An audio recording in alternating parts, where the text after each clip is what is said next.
Bismillahirrahmanirrahim. Assalamualaikum warahmatullahi wabarakatuh.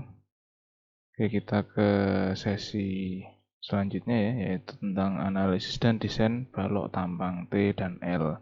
Kalau sebelumnya kita sudah membahas terkait analisis dan desain untuk balok tampang persegi. Nah, sekarang balok tampang persegi itu memang ada di lapangan, tetapi ketika kita menerapkannya pada gedung ketika itu dicor dengan lantainya, gedung kan ada lantainya. Ketika baloknya dicor dengan lantai, maka dia tidak lagi berupa balok persegi, tetapi menjadi balok T atau L ya, tergantung posisinya.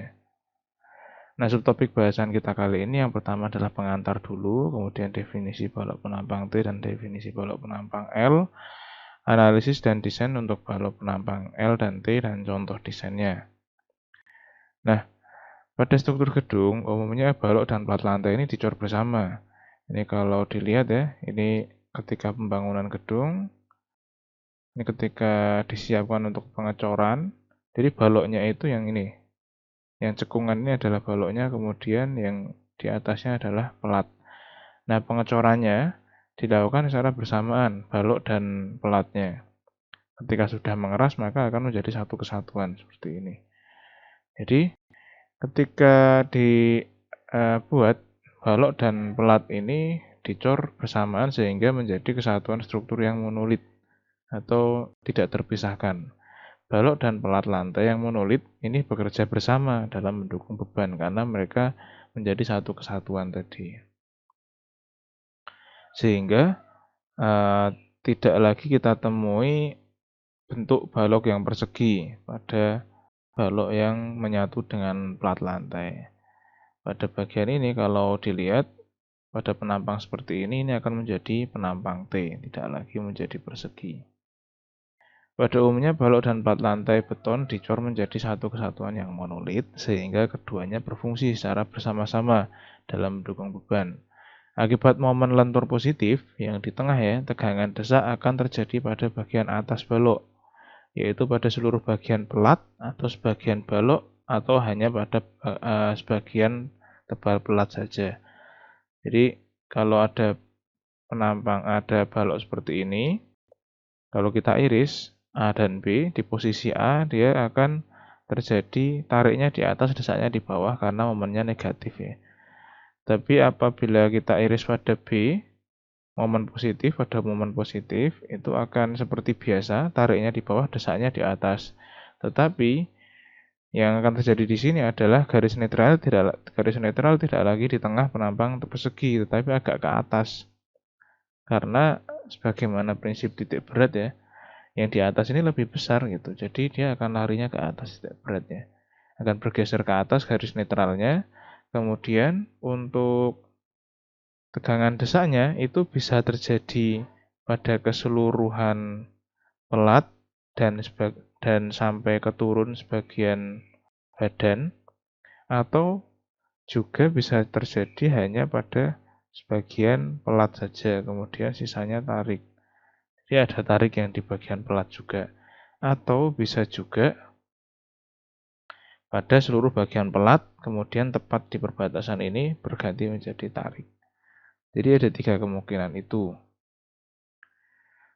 Nah, kalau diperhatikan pada gedung di samping ini, pada bagian balok ring dan balok sleeve itu tidak terkena cor-coran pelat ya. Ini bagian balok ring, dia tidak ada pelatnya. Jadi penampang pada balok ini dia tetap sebagai balok persegi, tetapi pada di bawahnya, di bagian ujung ini ada baloknya, dia sebagai balok L, kemudian yang tengah ini dia sebagai balok T. Kira-kira seperti itu gambarannya. Jadi kondisinya pada gedung yang sebenarnya itu tidak semuanya dalam kondisi balok persegi, tergantung desain yang dilakukan. Kebanyakan baloknya menjadi balok penampang T, dan pada balok yang bagian atas dan bawah yang tidak terkena pelat, dia tetap sebagai balok persegi. Nah, ini skemanya. Ini kalau tampak atasnya seperti ini denahnya. Kalau diiris, nah akan menjadi yang ini, potongan AA. Yang bagian ujung dia menjadi balok T, Yang bagian tengah dia menjadi yang bagian ujung dia menjadi balok L, yang bagian tengah dia menjadi balok T. Nah, kenapa ada bagian yang dihitamkan dan ada bagian yang putih?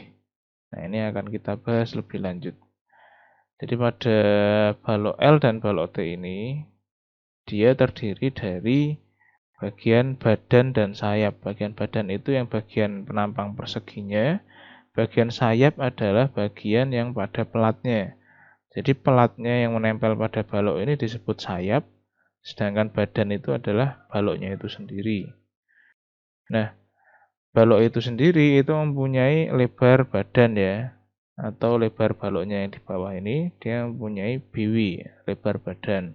Kemudian yang bagian atas, lebar badan ditambah dengan lebar sayap itu menjadi B, atau lebar efektif baloknya.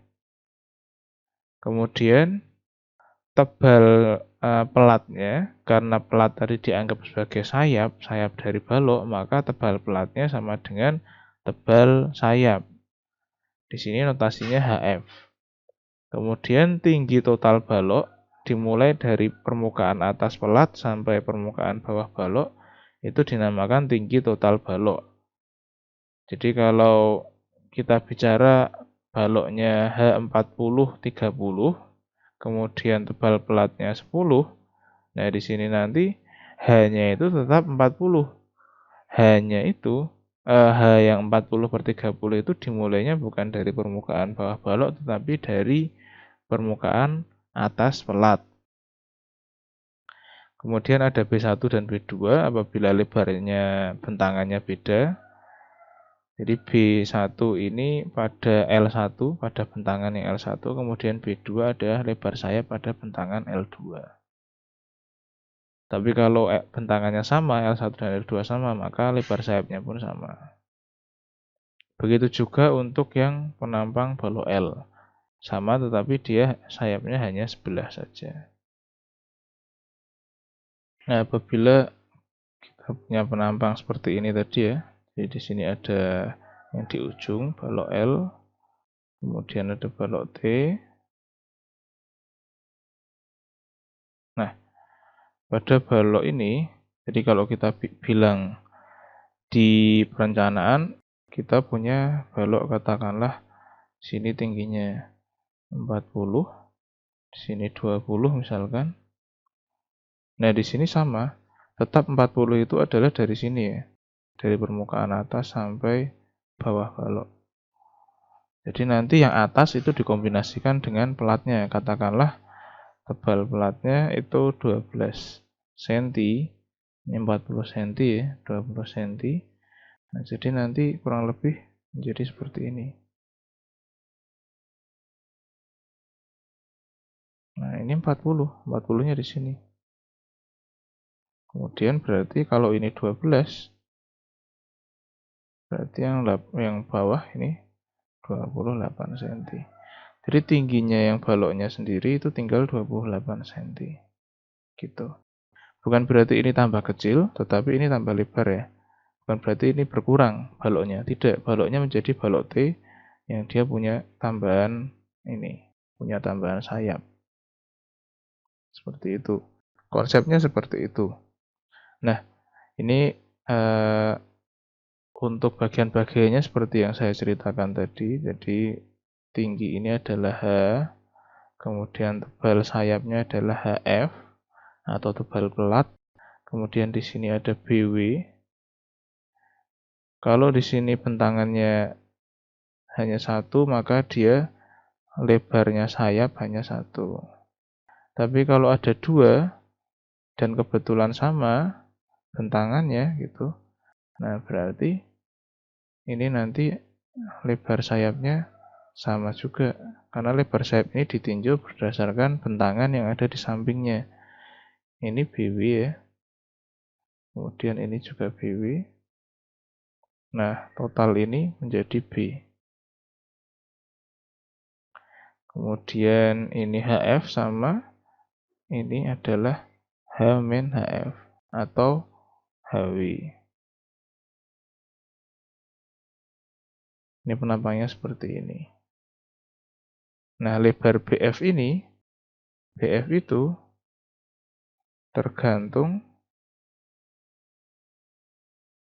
dengan L. Kalau L-nya besar, maka BF-nya akan besar juga. Kalau L-nya kecil, maka BF-nya akan kecil juga. Maka apabila di sini bentangannya beda, di sini ada L1 dan di sana ada L2, katakanlah L1 ini tidak sama dengan L2, maka B1 di sini, maka balok yang ini kan balok penampang T juga. Nah, B1 ini akan berbeda dengan B2 nanti panjangnya. Gitu.